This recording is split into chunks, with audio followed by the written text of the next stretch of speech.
My friends can beat up your friends. Zeb Wells, Joe Magaria, Avenging Spider-Man #1. New ongoing series, November 2011.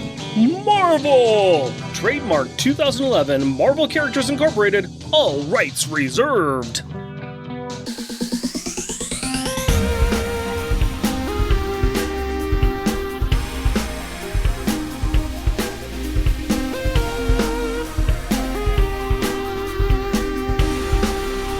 Welcome, dear listener, to our podcast.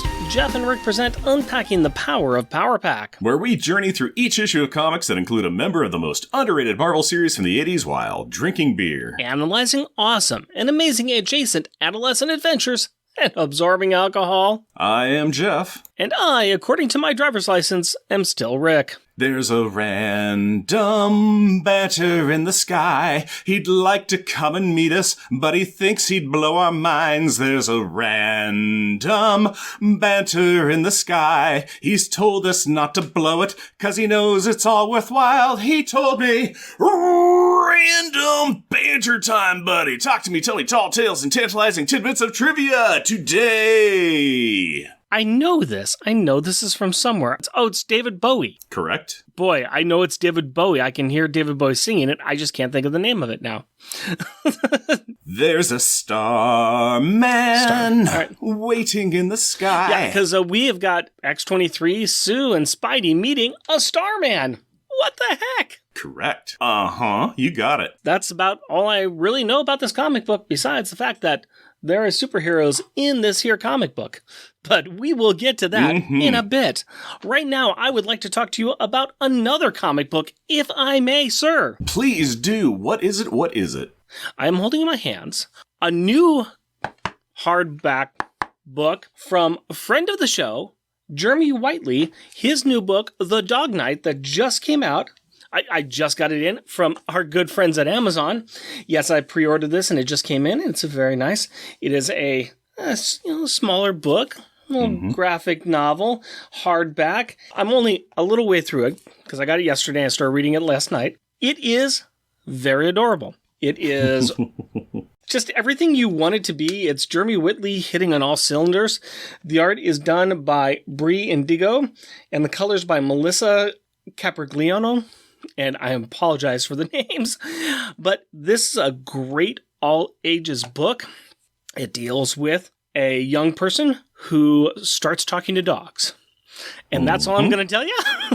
But they become the Dog Knight. And it's a really good story. I want to get through it. I want to have my daughter read it. I know she'll love it. This is kind of up her alley, too. But it's one of those good books that makes you get some good feels and ask some important questions, and kind of deals with that awkward age at middle school that we all know all too well. I was talking to a bus driver about that, and she was telling me she has an 11-hour route and does grade school, middle school, and high school, and she was saying, yeah, middle school's a little rough. I'm like, I liked school. I did not like middle school, but I liked school. So yeah, middle school is, that's a tough time. Middle school's a tough time. We hear about it every day from my daughter. She's she's swimming in the tide of it. Oh, me, oh my, oh my. Boy, oh boy. But she is trying to keep her head firmly above the water and try to play that magical of all magical places in middle school, the neutral zone. She doesn't want to be part of that clique or that clique or that clique. So her and her two friends, they are in the neutral clique. And they are just fine. They don't want the drama, mama. That's good. That's really good. I got this book. I'm enjoying it. Highly, highly recommend it. Once again, this is called The Dog Knight by Jeremy Whiteley, friend of the show, Power Pack writer. In fact, he just got finished doing a unlimited, I think it's called Love with Gwenpool. You can find it on Marvel Unlimited, and it's got Gwenpool falling in love with different people, and she falls in love with Julie Power. And it's very cute, and we will go ahead and cover that in about 4 more years. Yeah, don't call us timely. We are not that at all.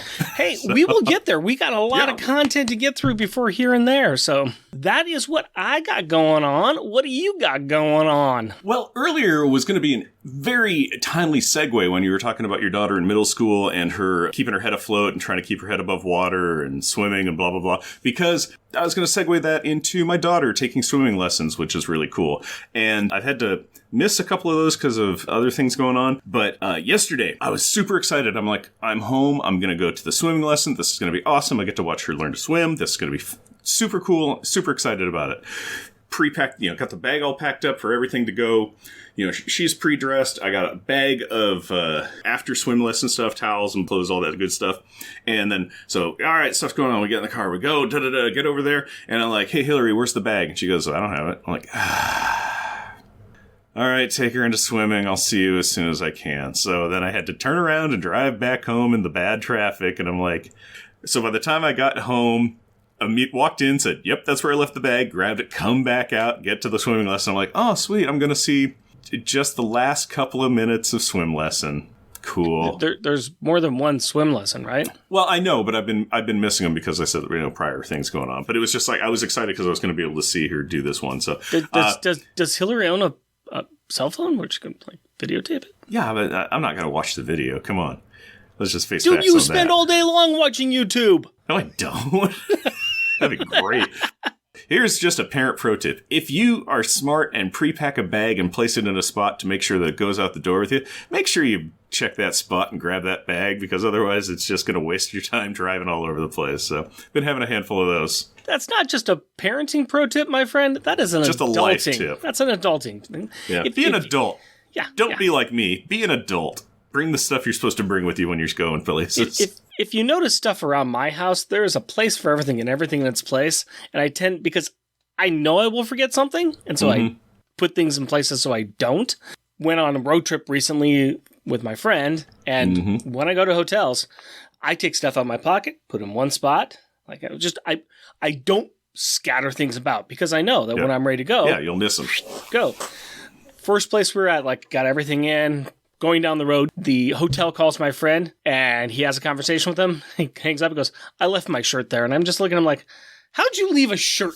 Yeah, how do you leave a shirt? Did you guys go back for it, or did you just go, well, that's the price of traveling? No, I looked at him, and he already said, you can just donate it. And I'm like, yeah, you can. Because this is about 2 or 3 hours down the road here, my friend. Oh, yeah. that is not on us going back. It is a t-shirt. It is not worth that time. No, it is not. Okay, speaking of time, we have wasted a lot of it, and I'd like to get into actually talking about this comic book. So, Jeffy, give us a 2-sentence replay of the last episode, if you would please. Laura Kinney, a.k.a. X-13, a.k.a. Wolverine, is a totally voluntary, not coerced nor forced against her will guest at the Baxter Building, where Father of the Year Reed Richards is trying to figure out her visions and why a machine she has on her is causing city block-sized destructive earthquakes. It turns out that the earthquakes are being powered by the latent energy residing in former hosts of the cosmic entity known as the Enigma Force. And X-23, Spider-Man, and Sue Richards are all former Captain Universes. Now that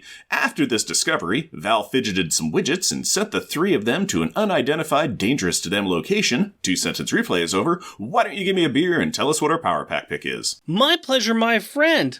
I'd like you to check out the beer I got for you this time, and I would also like to apologize because I really think that the beer we had last time would have fit better with this episode, and this beer would have fit better with last episode. Oh. I probably should have switched those two around, but it still can work. We'll figure it out. I'm sure it'll work somehow. Check it out, and let me know what you think. It is... for Hyrule, level beer, Skyward Strike, hazy pale ale. That's fun. There's a nice gold can with red old school arcade writing, and it's got a nice little silver shield with a heart and a hop pine cone and some chemistry bottle and stuff. And yeah, that's great. That's for Hyrule. I wonder if this is a little Zelda thing. If it's a little Zelda thing, this entire can screams out Legend of Zelda. It's the old gold casing that the Nintendo Legend of Zelda thing came in. It's the Legend of Zelda Shield of Arms, just with some hops and stuff, and Skyward Strike. Yeah, I kind of was thinking Skyward Strike, Ground Strike, Earthquake kind of thing. I can see the Skyward Strike because it is them striking skyward to talk to the Enigma Force. Yeah. And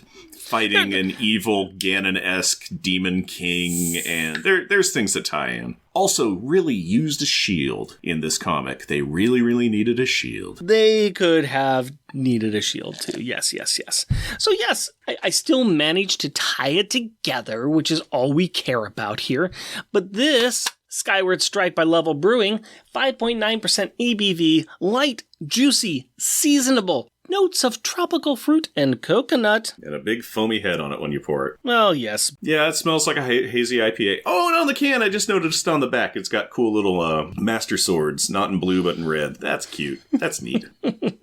Yeah, it smells like a hoppy IPA. It's got that kind of juniper notes and, citrusy kind of juniper notes. So that smells really, really nice. And it's nice and hazy. It's that standard, it's a hazy IPA for every appearance that you can have of it. It's that nice golden amber color that you can kind of see light. You can see light through it and kind of see through it. But yeah, pretty nice looking. Smells real decent and taste. It's pretty good. It's an IPA, but it's not smacking you in the head with an IPA. It doesn't have the real harsh hop taste. Tropical fruit, coconut, light, juicy. Yeah. This is a good beer for a hot day like today because it's like 96 or something. So yeah. Is that how hot it is outside? I've been inside in air conditioning in my basement all day and everybody hates me for it. So I am sorry. No, this is a very nice beer. This is enjoyable. It's nice to have a perfect hazy IPA for hot day like we're having, even though we are in a cool house right now. Let's quit talking about beers and let's talk about a random letter from the alphabet and a couple of numbers, shall we? Jeff, opening credits. X-23 Volume 3, Issue Number 15, December 2011. Chaos Theory, Part 3. Writer, Midri Liu. Penciler, Phil Noto. Inker, Phil Noto. Colorist, John Roch. Letterer, Corey Petit. Editor, Jody Layhup. Janine Schaefer, Nick Lowe. Featuring Laura, aka X-23, and guest starring Mr. Fantastic, The Invisible Woman, The Thing, Spider-Man, Val Richards, Franklin Richards, Tong, and Alex Power. Hey Rick, have you ever had one of those times where you enter a room or a location and you realize that you just do not belong there? No, I can't say I have, never. Wait, what? Really? Yeah, like I said, never. I show up and I belong in that room. That room is mine. Wait, what about that time we were drunk with our friend at that soaking pool and you went out to get more drinks and you got lost, you left the property, and entered a church with a funeral going on in your swim shorts and a robe? And I owned that scene. Don't tell me I can't make an entrance or an exit after everyone, except me at that memorial, started acting real awkward. Okay, Rick. So in any case, back to the issue. So Peter, Sue, and Laura are not you, but they are in about the same situation. But they're in their fighting clothes. They have appeared on an alien world, and there is an army chilling around campfires. The beings that are part of the army can smell the light or starlight of these three, and they do not like it. Do not like it, Sam I Am. So they hurl a plethora of spears at the trio. Oh, please, says Sue Storm, the bestest of the FF. Yeah, she can just whip up a force field to stop these projectiles. Yes, she can. Any moment now. Oh, she's just waiting for dramatic effect, I'm sure. We are counting on you, Sue. Huh. Hey, check out how these spears have pierced and pinned the bodies of our heroes right to the ground. Yeah, it seems that something is not working. And even though Laura tried to push Sue out of the way and cover her body with her own, Sue is, well, dead. And the alien army has sent up their chopper guys to finish up with the killing. And food processing. What with the heroes being pinned to the ground and helpless and all. Looks like meat's back on the menu, boys! Well, next week, we'll be covering The Month of Mourning Volume 2, where Reed and Ben just completely give up. Hang on. This is weird, but it looks like there's some other additional pages in this book that I think we should cover. That is weird. It looks like the bodies of our heroes have been brought into a dark void. No marks on them, just the memories of a violent and bloody demise. You know, where they got butchered and eaten. Fantastic! It is not like their lives have been peaches and creams up to this point, but now they have a fresh new circle of Dante's Inferno to terrify them. Before that can begin, though, Sue lets Laura know that she appreciated her failed and useless, unsuccessful and pointless, absolutely meaningless attempt to save her life before she died and was chopped up and eaten. You tried, kid. You really, really tried. And that's worth a thumbs up. Okay, enough of that touchy-feely nonsense. We need some exposition nonsense. Done and done. A line of bright dots appear on the floor of the dark abyss, and a voice emerges, calling itself the Enigma Force. You see, it has chosen these three as its heroes. Well, isn't that special? You betcha. This force thingy has brought them to nowhere, or everywhere. You know, one of those iffy, whatever it is, places. Oh, it also lets them experience their own deaths with no repercussions. What a friendly and helpful theory of the universe. It believed that getting a taste of what these world demons will do to Earth will really motivate them to be heroes. But they were already heroes, Rick. Better heroes. But Rick, they are... You know what? Never mind. But why are these things called world demons? Because someone else already trademarked death demons. Now, the king of this tribe tried to do this a long time ago to this world, but luckily some white dude with a special lightsaber was born into royalty. Oh, that stereotypical type of guy. Oh, let me guess. He rose from the ranks and killed the Demon King, or nearly killed the Demon King, thus averting a disaster until now. So close. He created a microverse for his people to escape to and locked away the demon horde. Oh, but the sword made a monkey's paw deal and bound the prince to itself, making, well, this Enigma Force. Okay. Oh, that took an unexpected twist. So what is its excuse this time? Why not just shove these guys back in a prison of its own devising? Oh, the Enigma Force is a long way away. This is just an elaborate Zoom call. Great. Laura calls the Force out on this, saying that she thinks that they're alone now, and as the Force teleports out Spidey and Sue, he lets her know that she is different. But is she? My money would be on Sue. I am pretty sure she is not or has not been cloned. No, you see, Laura got this cool glowing tattoo on her hand after she had a dream. And that happens if you dream of hell and have a revelation. I think they say that in a book somewhere. Okay, so she has the power of choice, and she chose freedom. She chose stars. And we're all made of stars. Let's see how that works out for her. Dave? Okay, my pal Hal. We are all back in the Baxter building and the panel is tinted in alarm sirens red, so this must be a bad news thing. The Demon King has shown up, and while Reed and Ben are confused, Peter and Sue are powered up and ready to fight this dumpy-looking, middle-aged man with funky glowing symbols on his forehead. Cheers to comics. Creepy old dude feels that these people are weird, says the pot to the kettle, and they have odd powers that taste odd. Okay, can we just get to the punchy? Sure, give it a try. It looks like the FF all do their attack button combo and get knocked back a screen or two. Huh, I guess that means that Laura has to drop her quarter in the machine now. New challenger! Before the action, the two chat. Weird Guy wonders why she's immune to his power, and Laura gets all zen. She tells him that he and his kind are killers, and do not belong here on this world. Then she cuts the fool. Slice. Followed by claws through the throat. Ouch. Followed by, oh! Hey, Rick! Yeah, Jeff? We're not doing a kid's perspective this episode, are we? To be decided, my dude. Huh. 'Cause I'm pretty sure that your daughter would not like this bad guy pulling the flesh off of his face, and then his body, allowing the dimensional demon to arise out of the mound of gory, melted meat. Not so much. No, that's not really Carrie's jam. Peter comments that it looks like runny pizza. Yeah, gross, and kind of true. But that still doesn't turn me off to that delicious Well, Demon Monster Man is done with games. He is ready to activate this device that is in the lab that will reunite him with his underlings, and nothing is going to stop him. Not Laura or Peter, but maybe Val, because she shoots him with a laser thing from across the room. The monster hisses and charges the young girl. Or not. Luckily, Spidey grabs the kid while Laura pins her claws into the beast's torso. Taunting occurs as it claims that she is just a child, and he is a king. He also has momentum on his side, and that takes them through multiple walls and out the side of the Baxter building. Hey, aren't they like hundreds of floors up on a skyscraper? Yes, they are. And the beast has one trick that Laura does not.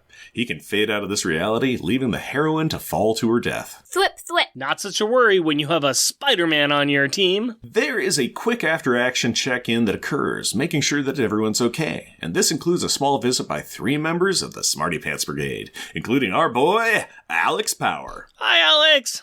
Hi, Alex. They probably were curious as to what blew up this time. Laura explains that they could not stop the home-invading Demon King and that he wants this device they took from the science lab 2 issues ago activated. They should destroy it, if it is something that the Demon King wants then. Good idea. But Val thinks that it would be a bad idea. And this is because her eyes are glowing and she has that weird symbol on her forehead. And the beast inside her wants the device activated and a portal opened. Or Val dies. To be continued. By us? No! But we are going to talk about the themes of this issue, starting with the Power Pack packaging time. We got ourselves another cover to look at. Are you excited? Mm-hmm. I am always excited to look at a cover. It either gets your appetite at all whetted up for the issue at hand, or it's just super cool looking, or it's a disappointment. It has nothing to do with the issue. So what do we got here? Well, we've got something drawn by Kalman Adrasovsky. And I still am butchering that name, and I'm sorry about that. But we've got our cover, which is completely filled up. I mean, this is edge to edge, top to bottom, no dead space on it all. The X-13 logo is just hanging in midair there. Laura Kinney is front and center. She's got her chin down. She's got her shoulders kind of up. She doesn't have a guard up. She's got her hands down, which is not really the fighting style you want, but she does have her front foot forward and her back foot back, kind of on her toes. It's a pretty good fighting stance that she's got there. She's really centered. She's ready for a fight, but she's got her claws out and her arms down, so it's kind of opened herself up for an attack, whatever attack's coming. And we see that attack in the foreground there as what looks like a fist. It's like red, and there's kind of this kind of red laser thing kind of just around like the little wrist. Red energy wisp around it. It looks like she's going to be fighting Mephisto. Yeah, it kind of looks like that a little bit. And then around her is just all this rubble and just this destruction. There's like a couple of electrical pops that are happening back there. And we've got the FF there. We've got Spider-Man. He's passed out. And like Reed Richards, his head's kind of in Spidey's armpit. And of course, he's all spaghettied all over the floor. Franklin's on some rubble. And you see Val and Sue. They're kind of all curled up in some rubble on the side, and over on the Laura's left side, we've got the Thing, and he's passed out, and then we got a blonde-haired kid. That might be Alex there. I mean, that might be Alex. I want to say that's Alex, except they might have mistakenly put Johnny Storm in there. I don't know. Could be Bentley. That's a kid. Yeah, that is definitely a kid. Let's say that is Alex. Sure. Even though it doesn't seem quite right, because I don't think that's Alex's costume at all. But and then, yeah. So, yeah, I like this. They threw a bunch of blonde kids on the floor and said, sort it out yourselves, Marvel readers. Just figure it out on your own. So, yeah, I kind of like this one, though. This is kind of that final fight sequence that we've got. This demon thing that's taking everybody else out. It's him versus Laura. I like this. This is telling you what's going to be happening in this book. It's not a direct cut from the scene. You know, this didn't really happen like this. We don't have all these characters here. But I like this. This has a story to tell and something interesting going on. We're keeping our flowers under our bushel under a basket, or however that phrase goes. We're not showing the villain. We're not showing what's going on here. We just see a little bit of something really weird, and we see Laura staring it down. I like this. This is fun. It's neat. I also like the fact that it is akimbo. Laura's kind of standing at an angle, and everything's off base, kind of off kilter. And it's neat because it shows that they're on a back foot. Their things have gone not as they had planned, and they're going to have to kind of improvise now. And it's tilted so that the big strong red fist is on the upper part of the panel, and that it's all kind of going downhill for the other guys. Mm-hmm. So I think that's good in a subtle reference of what's happening there, where you're like, oh, they're losing, and you can tell they're going downhill. They're not winning. Yeah, so it's pretty neat. It's a good cover. This, unfortunately, is it for the storyline. Alex doesn't show up in any more of these books. We aren't going to care about him anymore. We're going to move on to something else. So we aren't going to read about the ending of this. Does that make you sad? I don't know. I'm going to be honest. The storyline didn't overly grab me, and I found this issue to be kind of disjointed. And at the end of the previous issue, they were transported to an alien world. But wait, no, they weren't. They were in their minds, but now they're back in the Baxter building. Demon King's here now, and stuff is happening. It's kind of like, it just sort of had really audible kerclunk moments. And a lot of bits in there where it's like, the characters in here don't seem too worked up about what's going on, and I'm not worked up about it either. I don't think I care too much, so, And it's a little sad, because I like the beginning part. I like the first part of the story. It got weird. It got really existential and up in its own head once we get into the real cosmic realms. Mm-hmm. Now, we haven't been reading the rest of the book. Maybe the outlier here was the first issue we read. Maybe most of it has been more of this talking head type of bit. So it's just living on its own island with these two stories. There's less of an interest for us to go forward with it. If we're going to spend our money on this book, spend down $3 in 2011 money, do we want to get the next issue to see what's going on or not? I'm kind of with you on it. It doesn't really grab my attention either. I don't know about carrying on too much with storyline. Now, that being said, if I would have been following along with it throughout, I probably would be continuing on. But just from this sample size, it's hard to keep going at this point. Yeah, and that's how a lot of stories can be, where you're like, well, of course I'm going to keep reading it because I've been reading it. I've got the sunk cost fallacy where you're like, I can't stop now. I need to see where the story goes. And it can be hard to kind of stop that little addiction where you're like, this is a thing I read. I don't want to miss out on what could be good because I want to enjoy this character and stuff. So, but for me, it's like you were saying, it got kind of weird and everything, which it did. They are dealing with cosmic entities and things like that. So my opinion of Laura Kinney is that I would assume she's more of a grounded character. So it would be more grounded kind of things and not Doctor Strange kind of things. Because when this gets weird, you would think, oh, it's cosmic stuff. It's going to be weird like Doc Strange kind of thing. Nothing like that. It's just odd. Yeah. It's just off kilter where you're like, this is kind of uncomfortably odd, not like this is so wacky that it's its own thing and you bet do whatever you do, Stephen Strange kind of a deal. This is just like, what is happening? So yeah, get a bigger picture here. First of all, we are talking about Captain Universe, the power of Captain Universe. Are you familiar with that at all? I am familiar with Peter Parker Spider-Man becoming Captain Universe with web-face Captain Universe mask many a day ago, and I don't remember why he was. And then I think Eddie Brock was Captain Universe once as well. I am aware of Captain Universe and the Enigma Force, but predominantly tangentially. Yeah. It's a weird, interesting concept that when in need, this cosmic force can come down and imbue a superhero with its power. It doesn't have to be a superhero. I think it's actually imbued itself onto other people. I think Aunt May had it at one time, for God's sake. So this Captain Universe power, it's near cosmic level type power. You have it for a short period of time, and then boom, it's off to somebody else, or where it's needed again. And this is a story about the pure essence of that and how it goes forth and touches people and imbues them with power and the eternal fight it's having with this whirly demon peoples. Just glancing through the story, she fights Val, who's controlled by the demon guy. She beats it. She takes the box. She goes back in the dimension. She faces the demon. She loses an arm. She gets the Captain Cosmic power and she saves the day. And there's a lot of talkie-talkie in there, too. Yeah, I'm going to guess she gets an arm back. Yeah, she actually picks it off the ground and just puts it back in it. Oh, just pops it back on because she's a Mr. Potato Head? Like, right here. I mean, midway through the forearm, yeah. All right. I like the story that this writer is talking through. It's just that this one goes really deep in the cosmic, and a couple times like, whoa, can we get back to the fighting? Whoa, can we pull back from the fighting a little bit? I'm looking at this book here, and okay, yeah, it does say parental advisory here.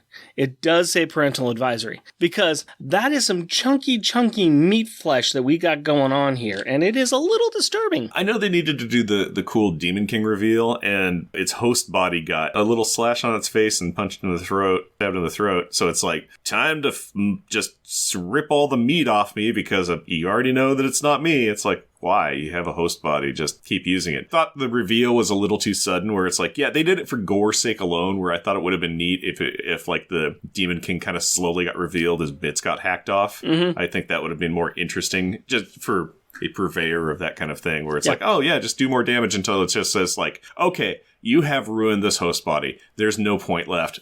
Shed. It is Clive Barker type of viscera, bone. Oh yeah, just rib cage and just melted gore. Yeah. Yeah. So bravo comic. I was not expecting that.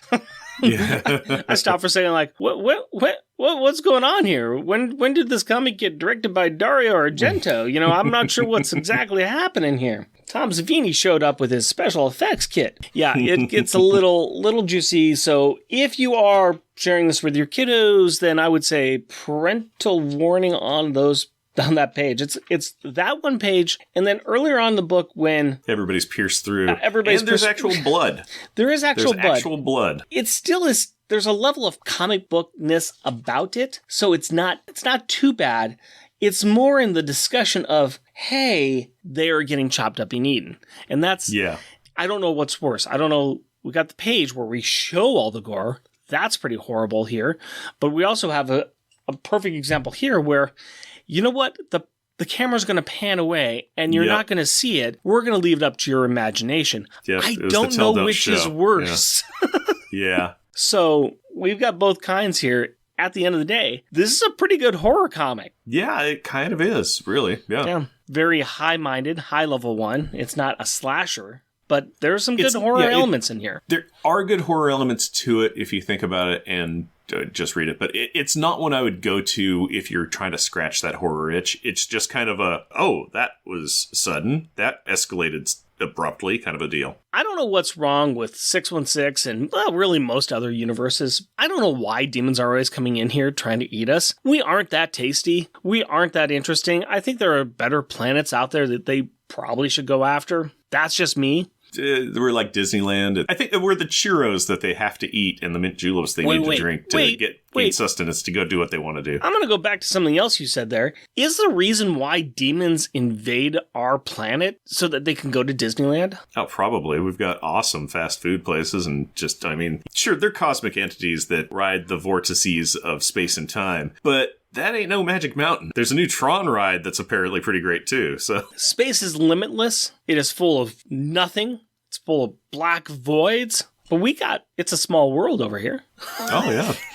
That's a great place to escape for 20 minutes if you just want to sit down for a while at Disneyland or World. Yeah, except the fact that you have to stand in line for some reason for half an hour to sit down for those 20 minutes. Yeah, but it's one of the quicker ones to get into, though, still. Man, oh man, oh man.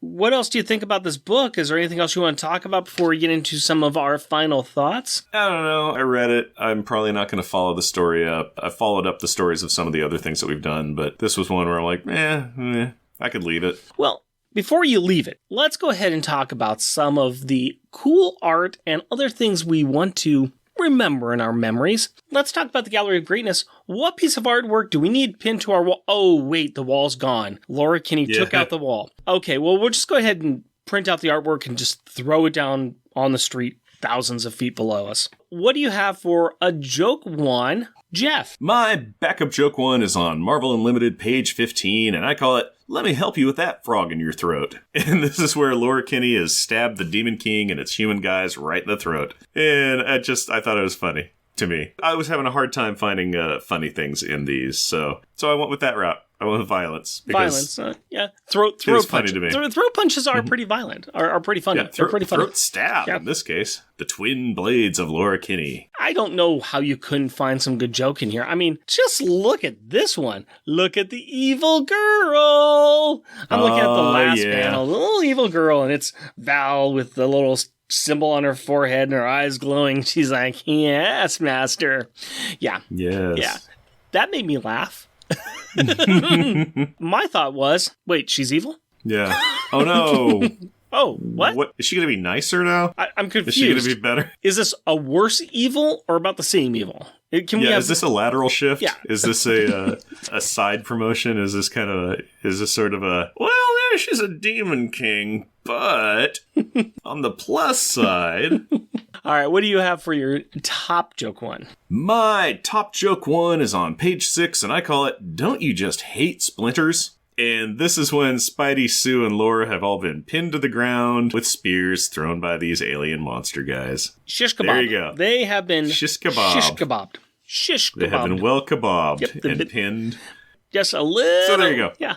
Got something behind. I chose violence again. I got something in my teeth. Oh no, that's a spear. That's a spear. Yeah. That's a spear. Yeah. I might have gone for some violence too here. Hey Joker, give me a smile. It's where the demon is pulling apart this body. And it's before it gets really gross, but it's starting to. He's just pulling both cheeks on the face and pulling it back into this really grimace smile. And I was like, hey, that reminds me of the Joker. Wait, I shouldn't be laughing at this. You know how I got these scars? Well, I pulled my face off. Face off. All right, let's go ahead and get to some good art. Jeff, give me something good. Nick Cage and Face Off. My backup one is on page 19, and I call it "And I Am a King." Nice one. Nice. Because that is what the Demon King proclaims as he's headbutting Laura through the walls, and it looks really cool. It is a meeting of the minds. It is the Demon King headbutting Laura while she's riding his torso, stabbing him with her claws, and he's just yelling about what he is. You're a child and I am a king. It's a great piece of art. I also like things when in their shadows, they have that kind of like Starscape kind of a feel, which is what the Demon King has. Its shadows are shadowed with infinite space. No, that is good one. I do like how it kind of is breaking through the white space of the comic book page too. It's a really nice technique set up, and they're kind of breaking through the panels.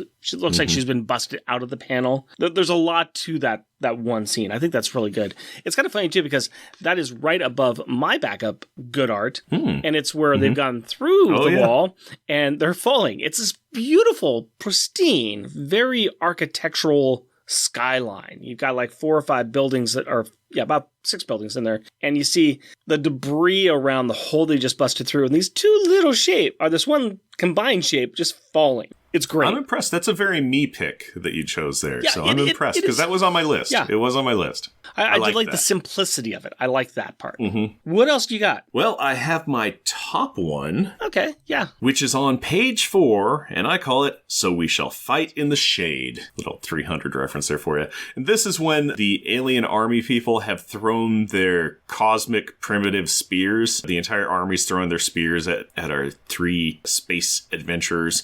And it is just this awesome second to the last panel where it shows a landscape and it's just all these cosmic spears flying through the air towards camera. And it's like, yeah, that's cool. I dig on that. So it's a very Battle of Thermopylae where they have all these archers fight in the shade because the arrows will block out the sun. So I loved it. Good choice. That is a really cool picture. I looked at that one too, and it has something to do with my top choice, which is the FF with Laura. Well, Laura's in the background, but the FF coming right at the camera. And this is midway through the book. It's right when they're starting to attack this demon guy. And you got all the members just coming straight at the camera. It's kind of a good 3D art. There's just something kind of really cool about how it almost feels like it's coming right out of the page. I think they did a pretty good job of making it feel 3D and how it's jumping off the page right at you. I liked it. I really did like that. It's a good one. It's a nice one. It is a near splash page, and it is worthy of a choice. Hey, we've been talking about some rough things, Jeff. I just got one thing I gotta say to you, man. Come on, big guy. Need a hug? Rubber and glue moment. This was actually really hard. Really hard. I didn't find too many opportunities for insults in here. That was one of them I had where it was, come on, big guy, need a hug. And that is where Ben, I think, and all the FF people are waking up after the Demon King knocked him out. And Spidey's helping Ben up and going, hey, you need a hug? Because Ben's all like, hey, what happened? Yeah. This is the moment where Alex is peeking in the room like, what happened in there? And you've got Spider-Man. He has webbed up the thing's arms and he's using fulcrum leverage to pull up and, come on, big guy, need a hug? It's a bit of a little jab at Ben that he's on the ground and he needs help up. So, yeah. A little bit of shade there, a little bit of shade. What else you got? On page 17, when the Demon King appears out of its gory molten pizza mess, threatening the group, going, you gotta activate device, and Laura's jumping at him with Wolverine-style claws extended, and she's all screaming, you are nothing! And the Demon King's response to that is, I am everything, and I will rip you apart for your defiance. I just like the call-in response of, you are nothing. I am everything. It's like, you don't realize this, you dumb. Yeah. So the demon's got some good lines in there too. Pretty much. Peter's got one good little dig at the cosmic entity when they're talking with it, and they're looking at the monsters, and he says the thing that really is on all of our minds at that time. You call them world demons? Seriously? Yeah. I like Sue's always hushing him on that. Because, Pete's fixated on world demons. That's a dumb name. That's a dumb name. Shh. No. Don't antagonize the Demon King. Let's not badmouth the cosmic entity Just saying. Yeah. On the nosely named Spider-Man. Do you have another insult there? I do. I've got my top one, and it is on page 13, and this is when Dumpy Middle-Aged Man has appeared in the room. Dumpy Man's all, odd humans, and Reed's all telling him, we can't let him get to the device. And Ben's response is, just try to get past us, you dumb mook. You dumb mook. Dumb yeah, mook? Yep. Ben, call him a dumb mook. That's sweet. Ben might be sweet, but there's someone that is either good or bad, and they are deserving of the Parent of the Year award. Reed Richards Award for good parenting. I am actually going to go ahead and say it's Reed.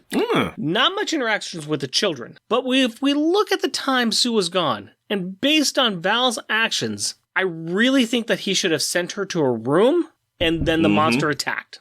So I think that my guess here, and just because Val is still around and she's still involved and she is in a place where she shouldn't be, I think that Reed failed and didn't do the right thing in sending his child to the room. If she had gone to the room, she wouldn't have been messed up with getting infected with the demon. Yeah, gotten that whole possession thing going on. Yeah. So that wouldn't have happened if Reed had taken a hand with his child, which is over past due. That's my opinion. Way past due. That's my opinion. No, I think that is a great choice. There was hardness on a lot of these ones to try and figure out exactly who should be what. But that's why we get the big bucks, man, is to make these decisions. Oh, yeah, I get paid in a beer each episode. It's super and you will like it. I tend to. Not always, but I tend to because it's beer. My choice for the kind of good and bad version of this parenting award is for Sue Richard. And it's because, hey, spears are flying through the air. She's very dismissive of a threat because I can totally handle that. And even Pete's like, this is an issue. And oh, no, it's not. And then it's not, she's not throwing up a shield. It's not working. It took a long time for her to go like, it's not working. And that's why they all got speared, because Mr. Agile Spider-Man, who should be getting out of the way of all this stuff, shouldn't have a problem. Instead, he's dead on the ground. So Sue was dismissive of issues, thought she could kind of like deal with them. Didn't really work out. She was kind of encouraging towards Laura for trying to save her, and Laura's like dismissive of it, going, I didn't save your life. And it's like, yeah, but you tried, and that's important. So she went kind of back and forth on the good parenting, bad parenting. She did the parenting thing of shushing the kid, which is Peter Parker, when he's all like, world demons, what a silly... Shh, honey, we don't insult the Demon King's minions. It's just, it's gauche. Maybe she should stop trying to be a mother figure to these superheroes and... Yes. Yeah, it's not really her job. It is a trope that happens in a lot of media where the female characters will become like the mother figures of a group or individuals because, oh, that silly boy who's being a boy, we need to parent him. And it's like, let them run their own race, man. Let them ride their own rail and you ride yours, and let them make the mistakes they're going to make, because it's not really your job to kind of correct who they are. So yeah. Okay, you mentioned Sue, and I'm going to like to expand on that just a tiny bit more and say, with the most popular and shunned, she definitely was my worst because she just got a little too cocky and she died because of it. So what you said wrapped up with all that, that was what made her my worst. Who do you have as a worst in this issue? Worse than Sue, I'm going to say, is Val. And Val is a 5-year-old who got her hands on a gun and shots a home invader with the gun, and then couldn't keep the gun loaded to shoot the invader anymore. And then she got possessed. She got into that bad voodoo. So, naughty Val. I mean, kids these days. What with their TikToks and their possessions and their laser guns. They should be much more like kids of the generation before, like Laura, she might not know what's going on, but you know what? She's a calm, cool, and collected kid, that one. And that's why she is best. Same Z's. Also because she's the title character and she's the only one standing. Title character does not always mean it, but in this case... I know, but what I'm saying is that a lot of the benefit went her way in the story because she's the title character. And it would be kind of shameful if it was just like, oh, man, I really sucked it in this one, but thank goodness Spider-Man was here to cover for me. I don't know, Fantastic Four have used that for a few times now.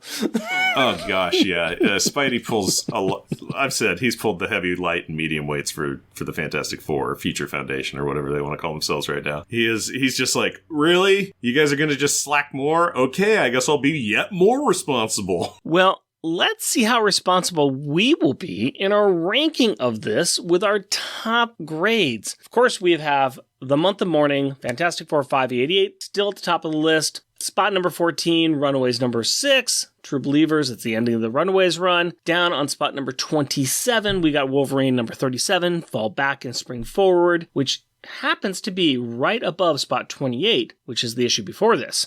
And at the bottom, we've got Loners. Number 3, What Lies Beneath. Jeff, from our earlier conversation, we already know that it's going to be below 28. How much farther below do we want to go? Well, I mean, right under 28 is Darkhawk, so... that was the first Darkhawk, which we actually kind of liked that one. The second Darkhawk we had a little bit more problems with. That's where... Oh, you know what? I think it's probably going to be the new 30. Underneath Hawk's Crystal acting up and ruins Chris's life, we have Loners number 6, where Phil leaves and everybody gets mad at everybody. Double identities. Thinking this might be a new 30. I think it might be between those, because that resolution of the Loners was kind of, I don't know. It kind of fell flat for me. But you know, what's this fight Pirates and Sinister 6 Ocean 11 and going, yeah, I don't know. I'm thinking the new 30. What do you think? Yeah, I think that'd be fine. Talk me down. You can talk me down. I think that'll be fine. I think that's a good spot for it. The way the Loners left off, that there's a lot more questions here. I still think this is pretty good. I just think that some of the goodwill we had for the issue before this doesn't really hold on going forward. Yeah. So, yeah, I think that's a good spot for it. I think that will work. So now, let's talk about some beer. Level Beer, Skyward Strike, Hazy Pale Ale. What are you thinking? I have had hazy IPAs that I've actually really liked.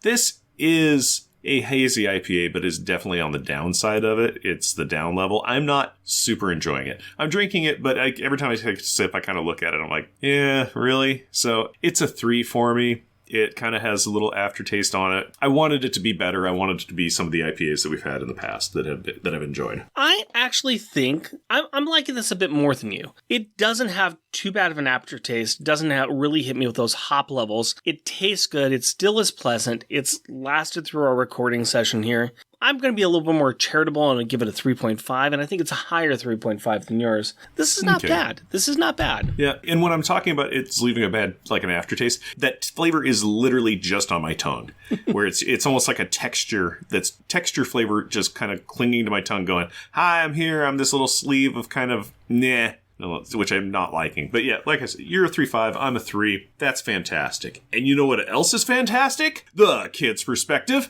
And that is where Rick talks to his 12-year-old daughter about the issue that we just covered, which may or may not happen. So, if you do it, take it away! Hello, Carrie. Hello, Daddy. How are you doing today? Good, and you? I'm doing good. We are here to talk about another X-23 book. Are you excited? Sure. Well, I know that I had to do a little bit of editing on the book because I thought there was a couple of scenes that you might find a little too much. Did you look underneath those Post-it notes? I looked underneath one for 1 second, maybe even a millisecond, and I didn't like it, so I kept the rest on. It was just one page, though, right? Yeah. How did you like the rest of the book? It was still pretty violent. Yes, it was. It was a pretty violent book. What did you think about what you read about the storyline? Would you be interested in continuing it at all? Sure. I mean, it's kind of interesting because, Laura is kind of an interesting character. I want to know more about her. So that'd be kind of cool. That's good. I'm glad that you like it as a good introduction for Laura, even if it is a bit violent, but she's kind of a violent character. At least she's trying to protect people. That's good. Not kill anybody. Well, she used to do that, right? She only kills the bad guys, right? Yeah, she only kills the bad guys. Just bad guys. Just the bad guys. Did you understand most of the story? Well, let's see. They got transported to some sort of, devil world, and then, they killed them, and then... the devils killed Laura. The demons killed... the demons killed... The demons killed... Spider-Man, Laura, and Sue. Yeah, and then they were in this, void area with, lights, and they were talking about how Laura is different. Mm-hmm. And she has a star on her hand. And then, they have a meetup with the Demon King or whatever. Yeah. And he possesses Valeria. Yeah, you pretty much got the storyline right there. Oh, and Laura and the demon go out of the building, the skyscraper, and start falling down the side of the skyscraper, right? Yeah, but that's not that important. you know? Okay, it's not that important. Okay, fine. But yeah, Spider-Man catches her, though, so it's not like she dies or anything. No, she did that earlier in the book. Yeah. I like the fact that you like this as an introduction. You'd be interested enough to continue reading. I'll tell you what, Jeff and I were Jeff was ready to just leave the story. I was on the fence a bit, but yeah, it didn't really grab me as much as I'd like it to. But I like the fact that you found it interesting. That's good. Like, I found the character interesting. Okay, that's all right. That's all right. Because I don't right. know much about her, so I want to know more about her. Well, luckily, you've got access to my Marvel Online account, so you could read more X-23 stories if you wanted to. Yeah, but then they wouldn't be PG'd. Most of them are all ages. I don't think you'd have to worry too much about it. I'll find some for you, okay? Okay. All right. Is there anything else you want to talk about this issue? Where's Alex? He is on the cover? the last page. The last page. Yeah, we actually think that might be him on the cover, but also on the last page. Oh, okay, I see him. So tiny. But Alex is in this book, so we have to cover him, right? Yeah. How many more Alex ones do we have to go? Before we get to Julie? Yeah. I think you'll see Julie in about 4 or 5, maybe 6 episodes, I think. Okay. Hang in there. Hang in there. Isn't there also the Future Foundation? There's like special comics for those too. Oh, we got ways to go before we get to those.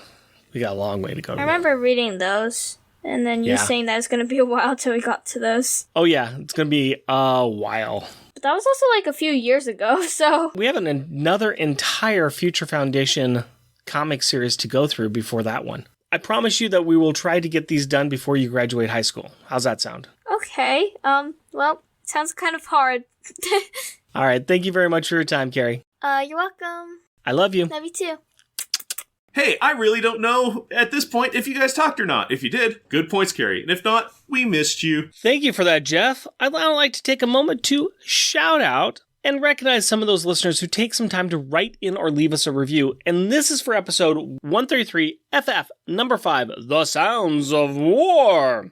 Charles Gears, Chris Lydon, Hoover Jeremiah and his podcast 4 Million Years Later, Jeremy Daw, Pablo from Spain, and he says, greetings from Spain, great podcast. Are you going to make another cameos issue? You could talk about Secret Warriors number 8 from 2017 and the unbelievable Gwenpool number 16 from 2016.